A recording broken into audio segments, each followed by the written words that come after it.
So my first enterprise was at the age of 22 when I started a civil engineering firm with my cousin.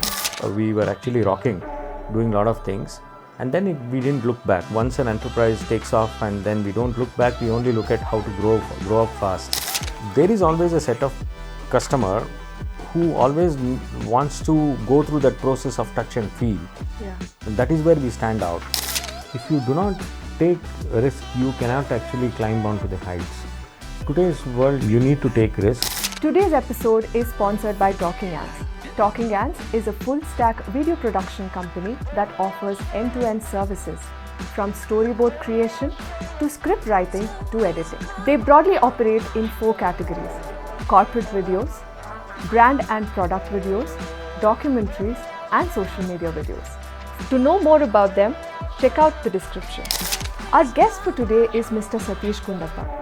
He's the co-founder at Advait Modulars. Advait Modulars is a company based out of Bangalore. They have a factory space and an experience center at Nagar Bhavi. They are primarily into the manufacture of modular furniture and doors. With over decades of experience, I'm sure they have a lot of stories and lessons to share. Let's hear more from him.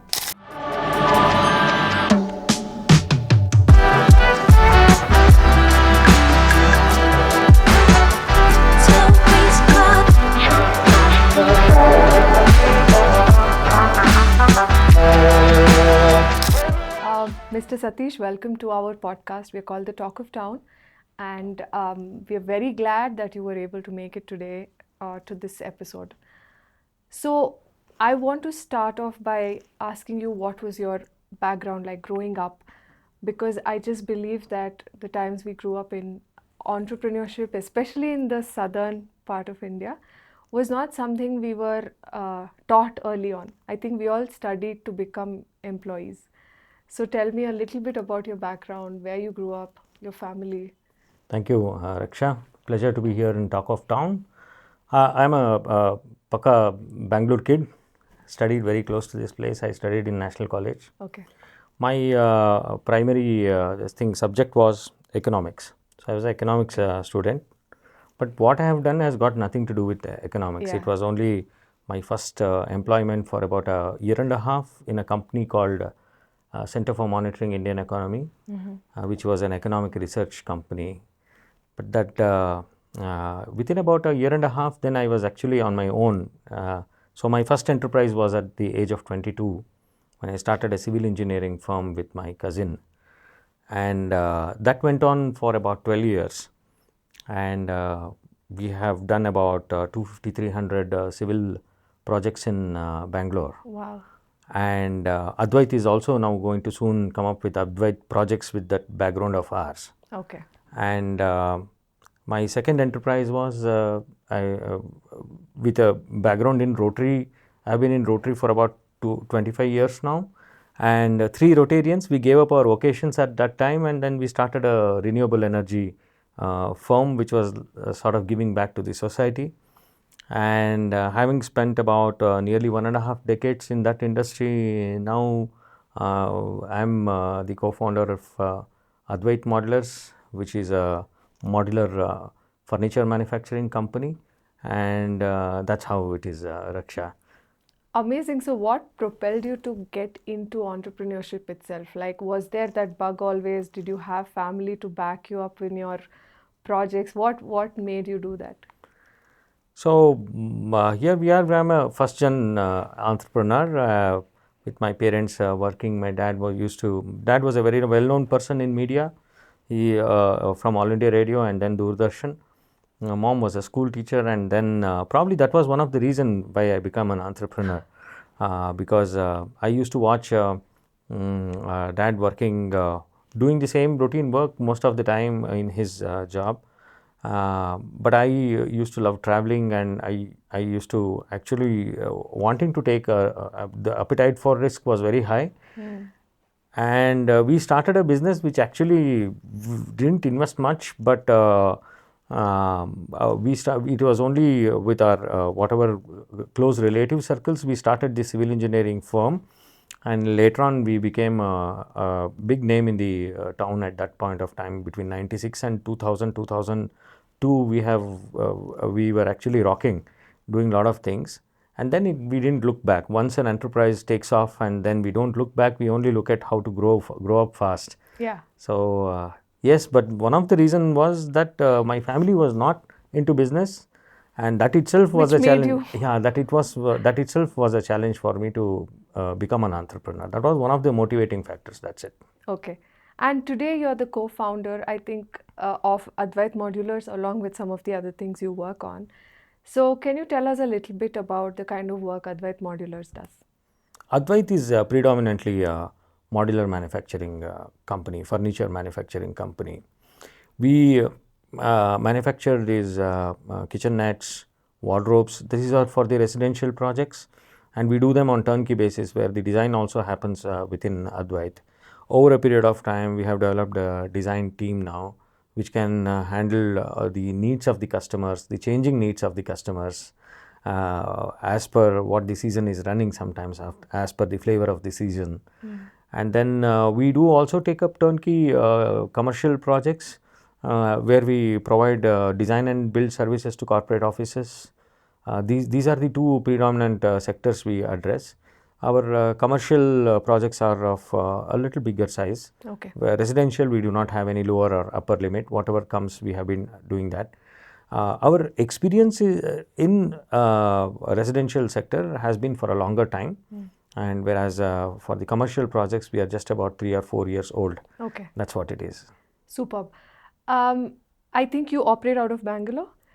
Yes, we do operate out of Predominantly. Bangalore. We have a manufacturing facility at Nagarbavi, very close to Nagarbavi. We have a 4,000 square foot state-of-the-art manufacturing facility, fully automized, and gone through the process of ISO certification, and we have systems in place now. So we are based out of Bangalore, but our services, we are providing services all over South India now. Our projects are going on in Bangalore, Chennai, Hyderabad, all over places we are serving our customers. Super. Just in terms of the changing scenario of, if we talk about residential interiors, there is a shift today. You have the likes of Pepperfry, Urban Ladders. So why should one come to Advait Modulars? And I'm sure there is a competition also you face from their end. So if you can just throw light about what is the USP and how you're countering this kind of competition. Yes, actually, today's world is the world of digital market and social media. We do have face challenges on a day-to-day basis. One is of these large brands which can actually give sell furnitures at a very reasonable price to customers, like IKEA or any other firm. There are also one more band of companies which also pose a very big challenge to companies like us. These are the online design firms, like it could be Home Lane or No Broker. All of them have their own method of enticing, eliciting interest in customers online. They give designs online, and they give they even the complete contract is managed online, except that there is a one contractor who comes, and otherwise your customer, your service provider is always a brand. What happens where we stand out from all these things are, there is always a set of customer who always wants to go through that process of touch and feel. Yeah. And that is where we stand out. I mean, we take them to our projects sometimes. We introduce them to our customers and let them get the comfort of hearing from our own customers how our service was. And we invite them to our experience center, help them to actually see all kinds of set up what is needed for a residential project. And our USP sometimes is the kind of flexibility we offer while the customer is going through the contract. Residential projects are very personal. Yeah. And the whole each project is very unique, because the person who is availing the service is also very unique. Yes. They have their own tastes, subjective interests, and all these things. So this kind of adaptation to each project comes only when there is a personal touch. Yes. So somewhere these online platforms or the online method of managing the customers and addressing their needs, or in case there is a change in a project and you want to alter things, it makes the customer's life very difficult. Yes. Whereas we are virtually in real time, we are available all the time.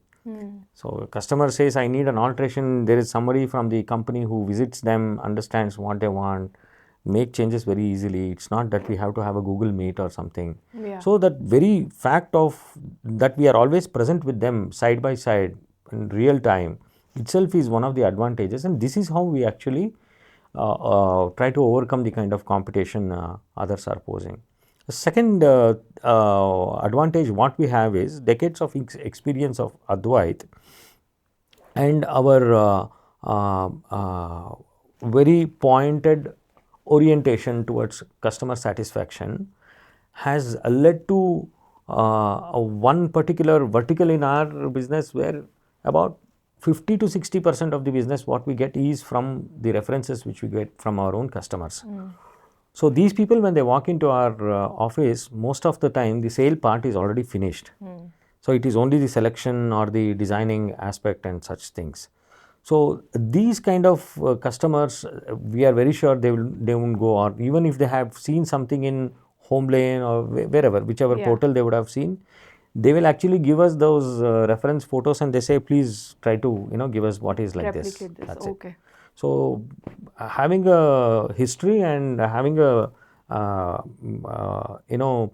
about 8 or 10 years of your own customer base has really helped us to stand firm in this competitive market. I'm sure. That brings me to the next question. Now, what is typically a process when somebody, like say for example, there is a person who's bought a house. Typically, what's the process and how does one, like they come to Advait and then what happens within that space? Actually, there are two stages. Okay. Sometimes if the customer, we know that the customer is constructing a building or likely to construct building in the near future, we tell them if they are our potential customer and we know that they are likely to come to us in after few months, we always tell them get involved with us or try to involve us at the design stage itself. Because once the house is constructed and then you start imagining what you need for an interiors, often leads to some kind of minor alterations. Okay. So if there is a interior company which is involved right when the frame is being constructed, a lot of minor alterations and many alterations can be avoided at the time of interiors. It could be electrical, it could be plumbing conduits, or it could be the positioning of the walls themselves. Okay. Based on what you need and based on the ergonomics of the rooms or the whichever grid we are talking about, it makes more sense just than making a furniture layout. If we can imagine how the house will look after the interiors are done before the house is constructed, it will be the best way to do it. Now the second part is people actually buy a flat. They don't have a choice to move around things. So when they come to us, these are the standard requirements what people have, either a wardrobe or a kitchenette or some beautification of the house through wall paneling, or these are the things which generally comes to us, and also the false ceiling and electrical work. So what we do with our customers is that we first help them to, we try to understand what is the nature of the customer, what are the things they might like, what are their inclinations. It takes little time for us to understand what is the taste of the customer, what kind of things are they looking for. A few questions when you ask them, we come to know, for example, the kind of shades they are looking at, the kind of colors they are looking at, or the kind of materials they give references. And today it is very easy for us to take out this from the customer from websites like Pinterest and other things. If we give them show them something, they will run through it and then they tell us 1, 2, 3, 4, and then we ask them to finalize some shades and other things. Then the design team will start taking over.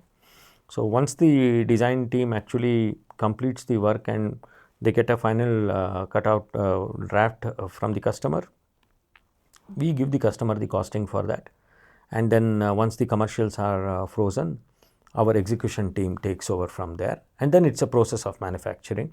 All the cutting list and other things are all now automated. So once the design is ready, all these things are self-fed, and then the works manager takes over from there, and from then the execution team. Right. There are a lot of teams that build it outside and then go plug it into the house. That's also something you Yes, guys yes, do. that is what we do. In fact, our work at the site is bare minimum. Since we are into modular furniture, this whole thing is cut to dimension. All the site condition dimensions are taken perfectly, brought in here. When it goes there, it is just assembled at the site. Okay. There is no question of doing anything at the site other than the assembling. Only when there are some beautification works like paneling or any works on the ceiling for extra beautification, those are done manually. Other than this, these furnitures are just assembled at the site. Okay, so I think if someone comes to you at the build stage, there is a more like there's a spectrum of job that Advait is able to offer. Yes, yes. So including false ceilings and All of that. Okay. False ceiling, electrical work, sometimes even HVAC, that is the air conditioning works.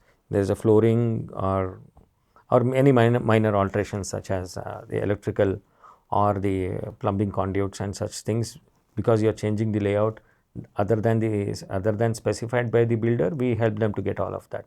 And this is also one of the USPs, because if you go to a standard company which is actually giving that, they dump all these responsibilities on the customer. Yeah. And the customer might actually not know how to get all these jobs done. Yeah. So the ability to customize this whole thing as a package to the customer is also one of our USPs. Superb. Because I think most of these e-commerce sites, when you see those pictures, they look really nice. And then when it comes to our spaces, it may seem like a misfit. Very nice. Very correct. Yeah, and with you guys, I think because of the years of experience you have, you know what will look nice, what will not. And you'll be at a consulting position, and I think involving you guys early is the right thing to do. Very true. Actually, it so happens that some of the customers, I'll give you an example. See, an acrylic sheet actually looks very glossy. That is why an acrylic sheet is used. But often customers do not understand that we do not generally advise plywood to be used when an acrylic sheet is used. Okay. Because the plywood the surface of the plywood will not be accurately plain, and there will be unevenness, and when you are using the acrylic on that and there is a light glaring on that, you can see the undulations. So actually it is using an acrylic is just not changing the cost of acrylic, it is the complete bunch of materials that you will have to change. These are the things we generally educate the customers and help them understand that if you are going for this whole bunch of costing will change for you. We spend a lot of time in that, help them to understand. And sometimes also customers end up spending more money, which is actually not bringing any value to them. So we also advise them that we could probably use this somewhere else where the utility is going to increase. With the same budget, probably you're increasing the utility, but then here you have to let this go. Right.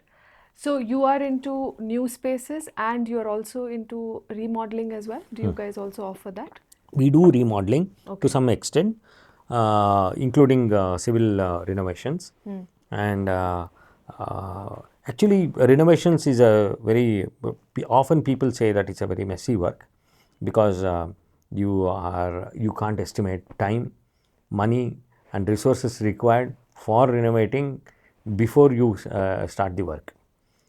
So minor renovations, yes, remodeling and other things we do take up, and including remodeling of old furniture also we take up. Okay. Now often I think this is considered to be a very expensive affair. So is it possible that someone comes to you with a budget and says, I want this done in so much? Is it possible to work like that also? So when it comes to our own customers, there are instances where people have come to us telling that we have only about 2 lakh or 2.25 lakh budget for our 2-bedroom house, and there are umpteen cases where we have done that well within the budget. Okay. So we do give them low budget projects also. We do execute low budget projects also. There is no limitation on that. Right. Now, just with all the scenarios changing, like one is, I think, a massive contribution from social media itself to Pinterest, I think, and then a lot of people are traveling across the globe. Have you seen a shift in the requirements of people? Like, you've been in this for so long. Have you seen a shift in their preferences and how they come to you with requirements? Yes, there is certainly a shift. There is certainly a shift, and there are two extremes. One is there are people who have traveled with wide variety of exposure to kind of furnitures they see here and there, and there is also a shift where even for your routine mundane requirements, there are people who are actually shifting into very simpler way of furnishing. So there is also this logic where people feel that a room is more spacious when you have less furniture there. Yeah, minimalism. Very minimal. Yeah. So that is also one of the trending aspects today. Okay. And using new variety of products, sometimes using these products which are made with an pointed purpose of sustainability and such things. All these things are now up and running, especially these bamboo related treated bamboo furniture, outdoor, indoor, and also a lot of old items which are there is one farmhouse which we had done. You will not believe, actually there's absolutely no money we spent on furnishing except for the wardrobes. We didn't spend any money on loose furnitures at all. So what do you mean? How did you? I mean, so there were these old trunks, if you remember, from the age of our grandfathers and ancestors. They used to use this metal trunks. So those were actually colored, and we colored them in different colors, and they became the seating arrangements, and they also became an innovative bar. So we also kept whiskey bottles and even our rum bottles and other things in these trunks. So when you're sitting on that, they are a seat, and when you open them, they become your bars. Wow. So people are simply innovative in these things. Yeah. I think trends are changing, and there's so much exposure. There's a lot of ideologies coming, like minimalism, like sustainability, and I think companies like yours also need to start, sort of complementing such thought processes. Very true. We need to actually join hands, and there are also some customers who are very specific about waste management also. Yeah. They say, I have a garden in my house, I have to do something, can you help us do that? Even these things are of very high order today. Wow. So from the time you started till now, what are some of the challenges that you typically face? Because I just feel like everything's evolving, no? Like we spoke just now. So in a modular furniture industry, what are some of the challenges you have faced? In fact, change over to modular itself was a challenge in the market. Okay. So if you remember, the founder of Advait Modulars, Shankar Rao, comes from a background of plywood industry. So they had these huge yards in which they used to handle large volume of plywoods. So one of the advantages Advait has is that solid background of procurement of raw material for our projects. So we are very sound in procurement. Okay. That is also one of the reasons why we are able to deliver quality products at reasonable prices. So when he originally set up this factory in 2013, 11 and 13, that is when the transition was happening. If you remember, conventional way of setting up these interiors were that the contractors used to buy plywood, and they used to buy laminates or veneers, whatever goes into the project, and all of them used to be dumped in the project site, and there used to be a contractor or a carpenter either from Rajasthan or anywhere else. Yes. And he used to do these projects for say 2 months, 3 months. It used to go on and on and on. And on site, I think. On site. Yeah. And so all the raw material, every aspect of that project used to be executed inside or on site. Now this transition to modular itself, you will not believe, even there are people today who do the carcass manually at site, and they come to our factory only for shutters. So because the finishes and other things are good when you do it in a modular factory. So how does it actually make a difference? Why is why there was a shift from this manual to modular was, one is the manual way of doing is fully with human intervention, and obviously where there is more human intervention, there is a room for more human errors. Yeah. And whereas a modular is in fully a manufactured environment, and therefore whatever happens is machine made, and so the finishes are machine finish products. Initially when we started this transit from this manual to modular, which was happening in the market, that itself was a challenge for us. Customer used to ask us, is it durable, or do you use, because we do not know what kind of plywood you use, we do not know, because you are pressing the laminates at your factory, not in our site. But whereas in our case, we get the plywood ourselves and the carpenter does the work in front of us, so we know what is going inside. So we are in, actually Indian market is always like that, whether it is those times or today, the customer and the service provider, it takes real lot of time for a company to get to the stage where we have the image what we have today, because we get building the trust. So there is a customer who vouches on us and tells another customer who is a prospective customer that you can close your eyes and go to Advait Modulars. So it has taken so much of time for us to now get customers who say, sir, I just want this design. They don't even talk about quality, because they know quality is already there with Advait. I need not worry about that. But when it comes to new customers, this challenge is still there. We also get customers who come through our digital media and social media activities, and even through some of the networks, business network organizations which we are present, or even sometimes just through Google inquiries, we get a lot of inquiries.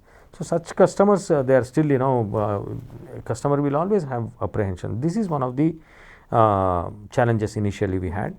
Second, initially when we started this particular factory,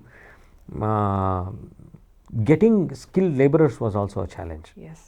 So a carpenter is very comfortable, using his jigsaw at the site and doing it very comfortably, but getting skilled laborers, that too who with a very low attrition rate was a challenge for us. So it is only now in the last 4 or 5 years you also have workers coming in from other states, and we have now created accommodation for them, and our attrition rate is very low. We have workers working with us almost from 6-7 years. They are the same set of workers, they are working there. These things also bring in a lot of stability into your business and operations. So we are lucky enough to run it this way as of now. Absolutely. Now just shifting the focus to entrepreneurship itself and just to running business. Now today there are youngsters or people who are trying different things and wanting to do newer things, but this area will always remain very, very, very attractive, I think, right? A lot of interior designers or designers who are in the residential commercial space who want to explore this. Yes, very much. But if you think about it, it is also a crowded space. There are a lot of players there. From your experience, do you still see an appetite for someone to still get in and make money in this segment? Yes. See, there is enough for everybody to earn out of this market. Even for years to come, it will be there, because India is a growing economy, and when it comes to commercial projects or even residential projects. There are umpteen number of any amount of work is available in the market. It is up to the person who is actually taking up this work. It is his bandwidth, and it more depends upon his bandwidth and his ability to finish these projects today.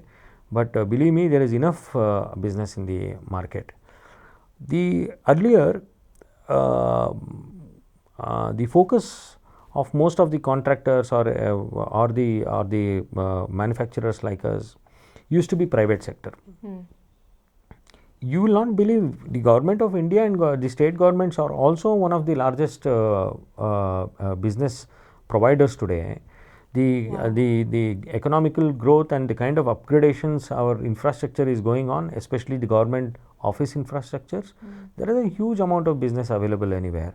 And I would actually encourage youngsters, I mean any business for that matter or any market that matter, when there has to be an intake of young blood, so that there is always a continuous pressure of revolutionary ideas getting into the market and into the industry. Therefore, young blood has to always come, but there is enough for everyone to get business. Absolutely, there is no shortage of work at all. Okay. And apart from interior design course itself, are there courses or are there certifications that one can equip themselves with to back up something like this?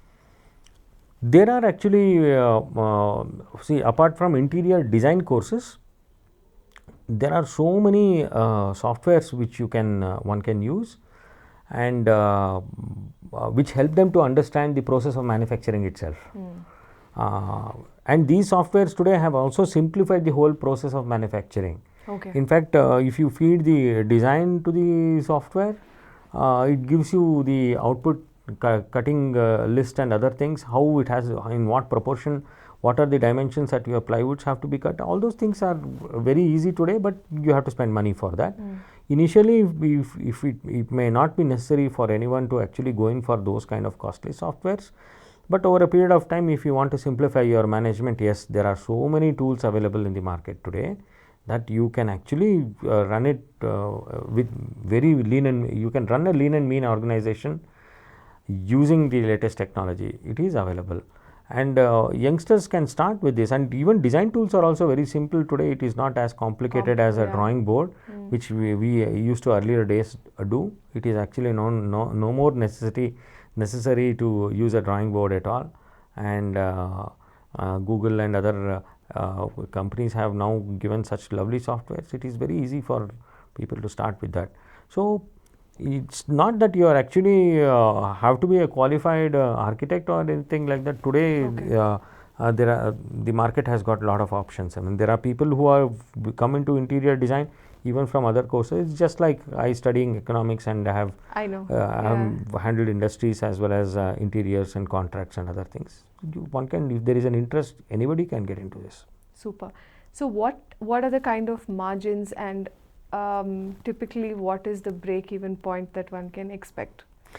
Indian market is very typical. I mean, I don't think anybody who has worked outside the country can come and survive in a market like Bangalore.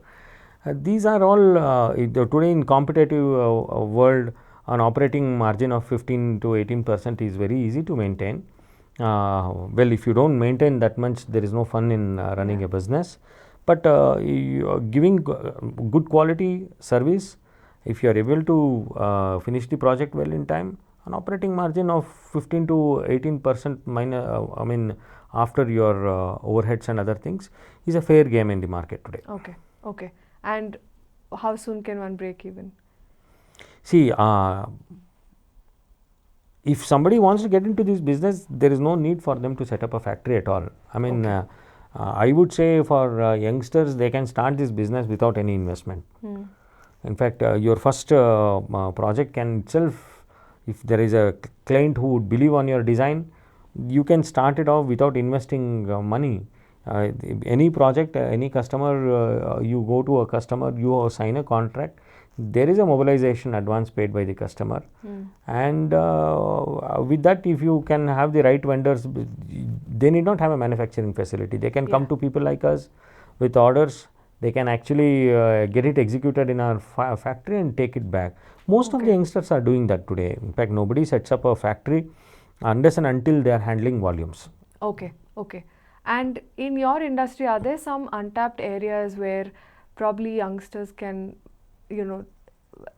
try their hand at? Because typically it is taking the order, executing, and that's it. Are there other areas in the interior world that they can possibly explore? See, as I said, our government portals, the government has got all facilities today. For a startup, for an MSME, they have got exemptions on GEM portal and all these things. People can think innovatively. It is not only actually coming up with a project, you can come up with a product also. You find out one good a furniture with a very good utility, because these are the days you would have seen a lot of things. You can see plywood standing on a wall, but then you take it out. Yeah. So there are so many things what one can do. So there is a small product like this. It could become a foldable teapot when it is there. Otherwise, it could be something else when you fold it back. So these kind of products can be actually posted. Online is a very effective media today, and also on government portals like GEM and other portals, or any online this thing. There are a lot of these products which the government will be asking for. For example, let us say there is you cut and paste. It's a cut and paste business. They say we need about 50 tables of the same dimension. These are all voids where people can get in. These are all volume businesses, and you need not have a manufacturing facility for this. Okay. If you are able to give them the quality material at the quality, you can outsource the manufacturing facility from any manufacturer. Youngsters should look at these kind of opportunities, because unless you have, it is like always a chicken and egg story. So you need to get customers, and until you get customers, you don't get references, nor you have a profile. So somewhere they will have to start with something. Okay. Second is a easy way to start is you can actually tag along with a company, and the best experience is get involved in about 5-6 projects. As without any investment, you can get involved in just coordinating between the site work and the factory this thing, and one could actually start as a site supervisor. That is the best way to gain experience in this industry. And would Advait be open to such collaborations if someone comes to you? If anybody is willing to actually come and work with us for experience sake, we'll more than welcome them. Brilliant, brilliant. Again, going back to the entrepreneurial pursuits, what are some of the like 3 do's and 3 don'ts of someone who wants to get into this business? So if you ask me, 3 do's is 1, be very transparent, and second one is that be process driven, and the third one is financial discipline. Okay. Is very much needed in this business, because when you are handling multiple businesses, your handling of money management plays a very vital role. And 3 don'ts is, don't overpromise a customer, don't show them stars, and do not unnecessarily give your own suggestions to customers. Today's customer knows everything. In fact, they can give us a breakup of the cost much accurately than we know ourselves. Wow. So customers are well educated today. Yeah. The third don't is I would suggest is do not change your subcontractors or the set of workers often. That reflects on the quality of work what is delivered. This is what I can suggest. Super. And after so many years and decades of business, what is that one advice you would give to budding entrepreneurs or aspiring entrepreneurs as that one thing that you learned and helped you? Well, budding, aspiring entrepreneur, what actually helped me was my ability to take risk. Okay. I would actually advise youngsters to take risk. if you do not take risk, you cannot actually climb onto the heights. Today's world, you need to take risks, and our industry ecosystem is so well built today with so much of encouragement to startups, so much of advisory services available for new startups, and most of the services being outsourced. Like there is a CFO service you can outsource. There is a accounting firm you can outsource. Most of them are available today. Do use them and take risk, because these service providers will always advise you how to do it carefully. If one has to actually work beyond the fear of failure if you have to be an aspiring entrepreneur. Without taking risk, if we have to do it within our comfort zone, that wouldn't be a challenging enterprise at all. Yes, I think that's a very valuable thing, because we are often so scared, no? Like maybe we'll fail. And I think that ability is very important in an entrepreneur. Yeah, not only as an entrepreneur, I mean, that is also one of the things I would always advise parents to actually inculcate them as a part of their culture while they are bringing up children. You have to remove the fear of failure, whether it is education or starting a business. When there is no fear of failure, I think the kids will do their best. Yes. Thank you so much for spending time with us, and I think we have a lot of valuable insights to take away from your industry and in general. Thank you so much. Thank you, Raksha. It was my pleasure. Today's episode is sponsored by Talking Ants. Talking Ants is a full-stack video production company that offers end-to-end services, from storyboard creation to script writing to editing. They broadly operate in 4 categories: corporate videos, brand and product videos, documentaries, and social media videos. To know more about them, check out the description.